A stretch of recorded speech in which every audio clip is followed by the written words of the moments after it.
Absolutamente cada vez que Donald Trump intenta decir una nueva mentira o trata de encubrir qué tan alineado está con el caso de Jeffrey Epstein, instantáneamente aparece una evidencia que demuestra lo mentiroso y lo muy involucrado que está dentro de este caso. Y eso es exactamente lo que acabamos de ver con una llamada recientemente desenterrada entre Donald Trump y Jeffrey Epstein, exactamente en el 2004, que no simplemente es condenatoria refiriéndonos a este escándalo, que también lo es con la demanda que Donald Trump acaba de presentar. Pero antes de explicarte y mostrarte esta llamada de Donald Trump con Jeffrey Epstein en el 2004, quiero mostrarte un clip que deja en evidencia qué es exactamente lo que quiere hacer y lo que está buscando Donald Trump. Mira, por favor. Remember this, Obama cheated on the election. And we have it cold, hard, blue, and it's getting even more so because the stuff that's coming in is not even believable. So, and you should mention that every time they give you a question that's not appropriate. Just say, oh, by the way, Obama cheated on the election. You'll watch the camera turn off instantly. Cada día tenemos más evidencia de qué tan cercana es la actividad criminal de Donald Trump con Jeffrey Epstein. Pero sinceramente a estas alturas no necesitamos nuevas fotos, nuevos videos, ni más evidencia, ya que es demasiado notorio que ambos tenían una relación, que ambos cometieron crímenes. Yo creo que en este punto ya no necesitamos más evidencia, más videos, más fotos, más testimonios. Porque cada desvío, cada intento de Donald Trump por tratar de que no te des cuenta de lo que está pasando, no es nada más que una admisión de culpa de parte de él. Esto por sí solo es una demostración de qué tan desesperado puede llegar a estar Donald Trump, qué tan asustado está y qué tan seguro está de que esta historia no va a desaparecer. El hecho de que Donald Trump esté cerrando el Congreso y esté obligando a sus marionetas como Mike Johnson a tratar de desviar la atención de este asunto de Jeffrey Epstein simplemente empeora las cosas. Yo no creo que Donald Trump se haya dado cuenta de que si estos documentos de Jeffrey Epstein son publicados y la gente se diera cuenta de todos los crímenes que ha tenido, esto sería aún mejor que el hecho de que esté encubriendo tan fuerte. Ha despedido gente, ha amenazado gente y ha mentido de forma descarada. Así que el simple hecho de encubrir tanto estos documentos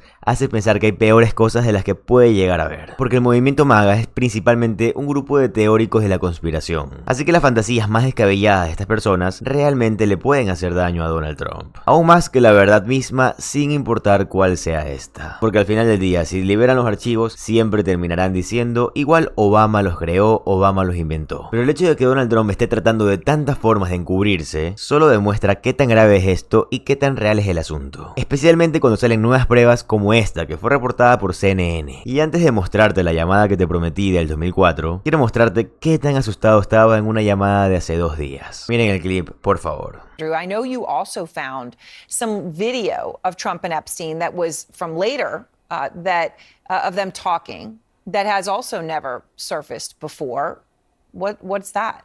Well, that's right. This is from 6 years later in 1999. This video has never been seen before in this context. It shows Trump talking to Jeffrey Epstein just before models hit the runway at the Victoria's Secret fashion show in New York in 1999. You know, the only other video we've seen of the two men was 7 years before this. Trump is at the show with Melania, who is, of course, now First Lady, seated a few feet away from Epstein. You can see them chatting during the show as well. Allegations that Epstein sexually abused underage girls didn't surface until 2005, years after this video was shot. Right, but this, of course, establishes them together and obviously very friendly in 1999. So, Andrew, when you get all this, and all of this, as I just want to emphasize, right, has not been seen before. So you actually called President Trump. You called him directly to ask him about this.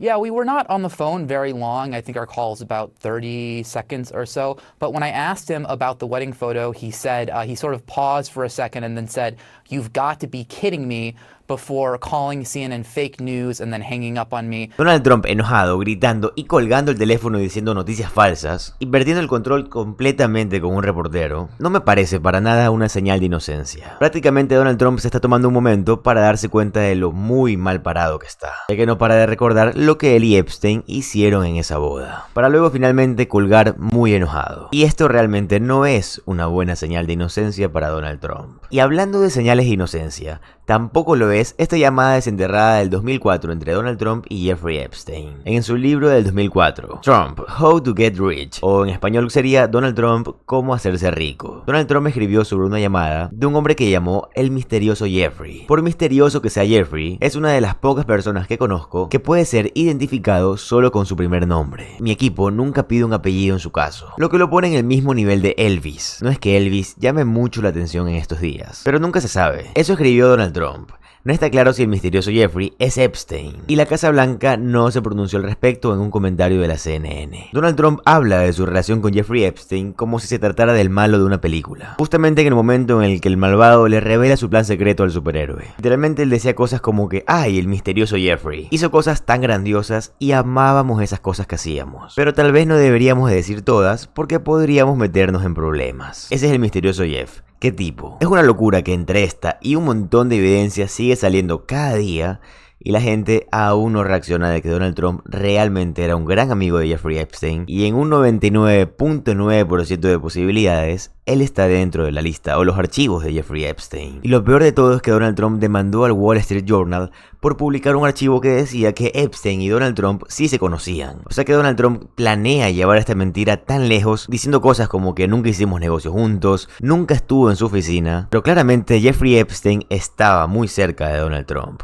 Tanto así como él lo describió en su libro, que podía referirse a él simplemente con su primer nombre, tal cual como si fuera Elvis. Palabras de Donald Trump. O sea, me estás diciendo que él diciendo esto asegura nunca haber estado en la oficina de Jeffrey, diciendo que no eran tan amigos. Esto no puede ser más claro y Donald Trump debería de dejar de negarlo. Incluso lo llamaba el misterioso Jeff. Ya está, caso cerrado. ¿Qué más necesitan? O sea, ¿qué más se necesita para demostrar que Donald Trump verdaderamente hizo actos atroces conjunto con Jeffrey Epstein? Y los republicanos ya no saben cómo encubrir a Donald Trump, y menos cuando Robert García está diciendo estas cosas. Miren el clip, por favor.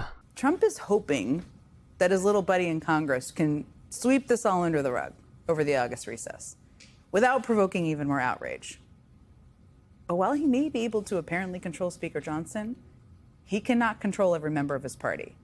Today, Republican Congressman Tim Burchett advanced a proposal to make Ghislaine Maxwell testify before the House Oversight Committee. He says he did not consult Trump before making that decision. And it isn't just Republicans in Congress. I mean, Trump is also having trouble with the manosphere of podcasters, has been having them for a while, who helped get him elected, many of whom are now roasting his administration for their hypocrisy. I mean, for example, last year, Vice President J.D. Vance told podcaster Theo Vaughn, look at them yucking it up there, that Trump would release the Epstein files. Today, that same podcaster is calling on Vice President Vance and Speaker Johnson to hold a vote on the bipartisan bill to do just that, release the Epstein files. Congressman Robert Garcia is the top Democrat on the House Oversight Committee, and he joins me now. There are so many things going on. I'm so grateful you're here. Let me just start by asking you. I mean, Speaker Mike Johnson basically sent everybody home. There are some drawbacks for Republicans in that regard, not things you might like or vote for, but he sent everyone home because he didn't want them to move forward or didn't want the House to move forward on voting to release the Epstein files. He's hoping, I guess, that he will outlast everyone through August. Do you think he can? Absolutely not. In fact, we're going to keep talking about the Epstein files until Donald Trump releases them. What's happening right now is the American public are seeing that Donald Trump has betrayed them. He's broken their trust. He ran on the Epstein files, the key part of his campaign. The MAGA world did as well.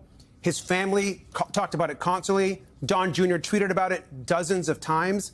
They have been focused on the release to the public and to build goodwill among his base. He is now completely reversed on that. And if Donald Trump or Mike Johnson think Democrats are just going to roll over and allow that to happen, they are highly mistaken. I think they think Republicans are going to roll over and let that happen. And I don't think that's going to happen either. And I'm talking to not just Republicans on our oversight committee, but Republicans across the Congress. Look, there's a lot that are just keeping their mouth shut right now, but they're very concerned that their base and supporters back home are demanding them to stand up to Donald Trump in this moment. And you're going to have more and more Republicans come out and demand the release. And what Tim Burchett has done, what Tom Massey is doing, which we're going to support that discharge petition, we are going to get a full vote of that release when we come back. Those actions are important. His base is beginning to stand up to him. And it's important that at this moment, Democrats, yes, we need to focus on health care. Yes, we need to focus on tax breaks for the rich, which we oppose. But this is about corruption. At the end of the day, This leans into Americans understanding that Donald Trump is corrupt, he's not for you, he will lie to you, he will betray you, and he's only in it to save himself. And that's what this moment's about. It's impossible to, well, who knows? No one knows what's in there. I don't know what's in there, but hard to explain why he's so resistant to releasing more information. Let me ask you, there's so many things happening around this, so let me try to run through some of them with you, because Trump's former personal lawyer, who also happens to have a very high job at the Department of Justice now, is intending to meet with Ghislaine Maxwell. Now, her family has been pretty vocal about this. She clearly wants something. She wants a pardon. How concerned are you about that meeting? Now, look, it's concerning. Two things are important. I mean, Democrats voted unanimously to, of course, bring her in to subpoena. We support, we agree with the Republicans on that. We believe in transparency. Let's hear from everyone. But let's also be very clear about who she is. She's been convicted. She's been involved in sex trafficking of minors. This is a bad person with a history of lying. And of course, she's now going to be meeting with Trump's personal, essentially, DOJ lawyer to do God knows what. We can't, in this moment, we can't trust that that is going to be a good outcome. She wants to be free. Her family wants her to get a pardon. And so we're, of course, concerned that she's willing to say whatever it takes to please Donald Trump. And so what she's going to agree to, we don't know. But you know how we can confirm what she's saying is true or not? If we actually get a release of the Epstein files. And so we are happy to look at her testimony and match it to what's actually in the documents of the files. Nothing short of a complete release of the Epstein files is good enough for the American public, and it's really not good enough for Democrats in Congress. So there's so many things going on at the same time here, right? Because as you just referenced, there's an effort to subpoena her. I don't know that it's happened yet. Has it happened yet? We have voted to subpoena her. We expect that subpoena to happen in the next few days. In the next few days. It hasn't happened yet. Is there anything you think could stop Republicans on the committee from issuing that subpoena? I think they're going to issue the subpoena. So this subpoena's been issued. I guess she could decline to appear, even though she's been subpoenaed. What do you think is happening, though? Let's just go back to this meeting that she could be having. It's your job to kind of think about the worst. You're the ranking member on the Oversight Committee. You could be the chairman of the Oversight Committee if Democrats win back. What do you worry most about could happen there, given that this is going on at the same time? She's going to get a subpoena in the next few days to appear. So what's his lawyer asking her? I think we have to expect the worst. I mean, Donald Trump is only in it to save himself. So we have to expect that him through the DOJ will try to cut some kind of deal with her so that essentially her testimony to the Oversight Committee will essentially be a creation of what Donald Trump wants her to say. And that is obviously dangerous for us as a committee, but we have to expect that that's what she's going to do. She wants nothing more than to reduce her sentence or be free. Her family wants her to get a pardon.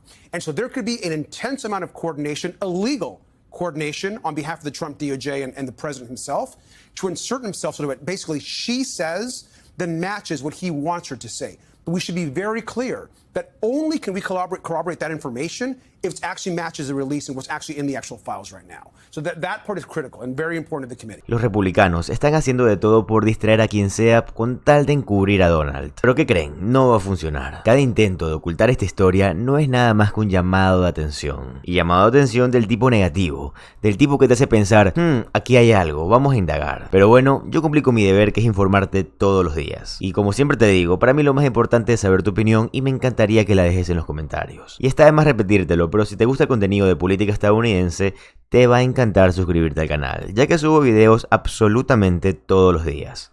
Mi nombre es José Alvarado, soy economista y estoy comprometido de informarte diariamente. Nos vemos en el siguiente video. Adiós.